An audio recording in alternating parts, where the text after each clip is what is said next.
ਇਹ ਨਾ ਇਸਲਾਮੀਆਤ ਦੇ ਬੜੇ ਅਹਿਮ ਸਵਾਲ ਨੇ। ਤੁਸੀਂ ਅਗਰ ਇਹ ਵੀਡੀਓ ਮੁਕੰਮਲ ਦੇਖਦੇ ਜੋ ਤਕਰੀਬਨ ਇਹ ਜਿਹੜੇ ਸਵਾਲ ਨੇ ਤਕਰੀਬਨ 40-50 ਸਵਾਲਾਤ ਨੇ, ਸਾਰੇ ਹਿਸਟਰੀ ਦੇ ਮੁਤਲਕਾ ਨੇ, ਯਾਨੀ ਕਿ ਇਸਲਾਮਿਕ ਹਿਸਟਰੀ ਜਿਹੜੀ ਕਿ ਸਾਡੀ ਉਹਦੇ ਮੁਤਲਕਾ ਇੰਤਹਾਈ ਅਹਿਮ ਸਵਾਲ ਨੇ। ਇਸ ਤਰ੍ਹਾਂ ਦੇ ਸਵਾਲ ਪੇਪਰਾਂ ਦੇ ਵਿੱਚ ਆਉਣ ਦੇ ਬੜੇ ਜ਼ਿਆਦਾ ਚਾਂਸਸ ਹੁੰਦੇ, ਜ਼ਰੂਰੀ ਨਹੀਂ ਕਿ ਇਹੋ ਹੀ ਆਉਣ, ਲੇਕਿਨ ਵੈਸੇ ਵੀ ਇਸ ਤਰ੍ਹਾਂ ਦੇ ਸਵਾਲ ਜਿਹੜੇ ਨੇ ਇੰਟਰਵਿਊ ਦੇ ਵਿੱਚ ਵੀ ਪੁੱਛੇ ਜਾਂਦੇ ਨੇ। ਚਲੋ ਤੁਸੀਂ ਆਈਏ ਇਹ ਵੀਡੀਓ ਹੀ ਸ਼ੁਰੂ ਕਰਨੇ। ਜਦੋਂ ਤੁਸੀਂ ਵੇਖੋਗੇ ਸਵਾਲਾਤ ਤੁਸੀਂ ਵੀ ਕਹੋਗੇ ਆਹੋ ਯਾਰ ਇਸ ਤਰ੍ਹਾਂ ਸਵਾਲਾਤ ਪੁੱਛੇ ਜਾਂਦੇ। ਅੱਛਾ, ਪਹਿਲਾ ਸਵਾਲ ਹੈ ਸਾਡਾ ਇਹ ਆ کہ حضرت امیر معاویہ رضی اللہ تعالیٰ عنہ اور حضرت امام حسن رضی اللہ تعالیٰ عنہ کے درمیان مصالحت کی بنا پر اس سال کو عام الجماعت کہا جاتا تھا۔ جب حضرت حسن اور حضرت امیر معاویہ کے درمیان صلح کرائی گئی تو اس سال کو عام الجماعت کہا جاتا ہے۔ یزید کی ولی عہد کی تجویز سب سے پہلے مغیرہ بن شعبہ رضی اللہ تعالیٰ عنہ نے پیش کی تھی۔ تلوار حضرت امیر معاویہ کا آخری حربہ ہوتا۔ حضرت امام حسین رضی اللہ تعالیٰ عنہ کے قاتل کا نام شمر ذی الجوش تھا۔ یہ عموماً ہم یزید کہہ دیتے ہیں، لیکن نام بھی آپ کو یاد ہونا چاہیے، نام کا بھی پتہ ہونا چاہیے۔ ابھی نام کی تھی شمر ذی الجوشن تھا۔ پھر ایک مرتبہ پھر ریپیٹ کر دیتا ہوں، سمر ذی الجوشن تھا ان کا نام۔ حضرت عبد المالک نے مدعی خلافت عمر بن سعد کو دھوکے سے قتل کرا دیا۔ عبد المالک کے عہد کی سب سے بڑی بغاوت عبد الرحمن بن نے کی۔ عربی زبان پر نکتہ اور اعراب لگا، یہ سوال کافی اہم ہے اور بار بار پیپروں میں پوچھا گیا ہے۔ یہ حجاج بن یوسف نے جو عربی کے نکتے اور اعراب لگائے ہیں قرآن مجید پر۔ کوفہ میں مصعب بن زبیر کا سر عبد المالک بن مروان کے سامنے لایا گیا۔ عبد المالک بن مروان بنو امیہ کا پہلا خلیفہ ہے جس نے مظلوموں کی دادرسی کے لیے ہفتے کا ایک دن مخصوص کیا تھا۔ جو آج کل کھلی کچہری آپ سنتے ہیں، بھی آج فلانے ایس ایچ او نے یا ڈی پی او نے اس طرح کے یا ڈی سی او نے کھلی کچہری لگائی ہے، وہ بھی اسی کا ہی ایک دن مقررہ کیا ہوا ہے۔ زمردی جزیرہ، زمردیاں جزیرہ کسے کہا جاتا ہے؟ ایئرلینڈ کو کہا جاتا ہے۔ کمر شہر کس کو کہا جاتا ہے؟ کمرے شہر کسے کہا جاتا ہے؟ نیو یارک کو۔ لافانی شہر کس کو کہا جاتا ہے؟ روم کو۔ مروان بن حاکم جنگ مراج رہوت میں کامیابی کے بعد تخت نشین ہوا۔ مروان بن حاکم جنگ مراج رہوت میں کامیابی کے بعد تخت نشین ہوا۔ مروان نے اپنے بعد خاندان یزید اور عمر بن سعد کو ولی عہد بنانے کا وعدہ کیا تھا۔ مروان کو مدینہ سے اخراج کا حکم عبداللہ بن زبیر نے دیا تھا۔ مروان کو مدینہ سے اخراج کا حکم عبداللہ بن زبیر نے دیا تھا۔ مراج رہوت کی لڑائی بنو قیس اور بنو کلب کے درمیان ہوئی۔ عبد المالک بن مروان اور مصعب بن زبیر کو شکست دی۔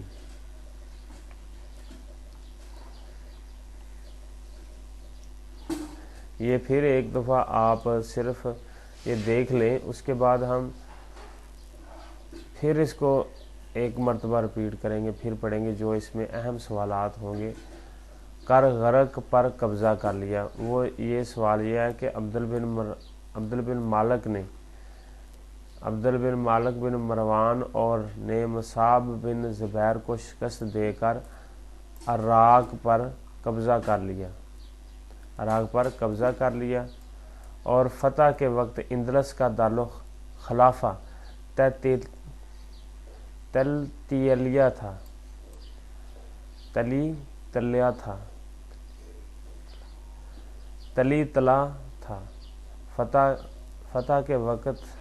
فتح کے وقت اندلس کا دارالخلافہ تلتلیہ تھا۔ محمد بن قاسم کی آخری فتح ملتان کی تسخیر تھی۔ سلمان بن عبد المالک نے دھاک کے مقام پر وفات پائی۔ جرمنی کی کرنسی کا نام ہے یورو اور یونان کی کرنسی کا نام ہے یورو۔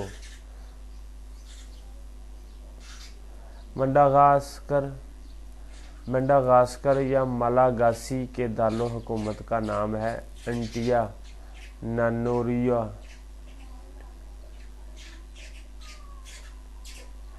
مالی کے دارالحکومت کا نام ہے باماکو۔ اپنی خلافت کے ابتدا میں عبد المالک نے قصر روم سے دب کر صلح کی۔ جنگ رواڑ میں راجہ دہر سفید ہاتھی پر سوار تھے۔ ولید بن عبد المالک علوم فنون کا سرپرست تھے۔ ولید بن عبد المالک اموی مسجد اموی دمشق کی تعمیر ہے۔ حجاج بن یوسف کی وفات خلیفہ کے وفات سے 8 ماہ قبل ہوئی تھی۔ موسیٰ بن نصیر خلیفہ سلمان کے عتاب کا نشانہ بنے۔ حضرت عمر بن عبدالعزیز رضی اللہ تعالیٰ عنہ کی والدہ حضرت عمر فاروق رضی اللہ تعالیٰ عنہ کے پوتی تھی۔ حضرت عمر بن عبدالعزیز کے ساتھ بنو امیہ نے تعاون نہ کیا اور حضرت عمر بن عبدالعزیز نے 9 مسلمانوں سے جزیہ لینا موقوف ختم کر دیا۔ حضرت عمر بن عبدالعزیز کو 5ویں خلیفہ راشد بھی کہا جاتا ہے۔ یزید بن عبد المالک کے عہدے کی سب سے بڑی بغاوت یزید بن محلب نے کی ہے۔ بنو امیہ کے آخری بڑے خلیفہ کا نام ہاشم بن عبد المالک تھا۔ موریتانیہ کے دارالحکومت کا نام نیو اکیوٹ تھا۔ اب ہم یہ سوالات ہیں 40 تقریباً سوالات بنتے ہیں، اس میں جو انتہائی اہم سوال ہیں پیپر کی روح سے اسے ایک مرتبہ پھر دیکھ لیتے ہیں۔ یہ بڑا اہم سوال ہے کہ بنو امیہ جو خاندان ہے اس نے جو حکومت کی ہے اس کا جو آخری جو بادشاہ کہہ لیں وہ یا خلیفہ کہہ لیں وہ کون تھا؟ اس کا نام تھا ہاشم بن عبد المالک۔ یہ انتہائی اہم ہے۔ اس کے بعد یہ بھی ہے کہ حضرت عمر بن عبدالعزیز کو 5ویں خلیفہ راشد بھی کہا جاتا ہے۔ یہ بھی انتہائی اہم سوال ہے، اسے بھی ضرور ذہن نشین کریں۔ اس کے بعد یزید بن عبد المالک کے عہدے کی سب سے بڑی بغاوت یزید بن محلب کی ہے۔ حضرت عمر بن عبدالعزیز کے ساتھ بنو امیہ نے تعاون نہ کیا۔ یہ بھی انتہائی اہم سوال ہے۔ اس کے بعد انہوں نے حضرت عمر بن عبدالعزیز نے 9 مسلمانوں سے جزیہ لینے کا موقوف کر دیا۔ یہ بھی انتہائی اہم سوال ہے کہ موسیٰ بن نصیر خلیفہ سلمان کے عتاب کا نشانہ بنے۔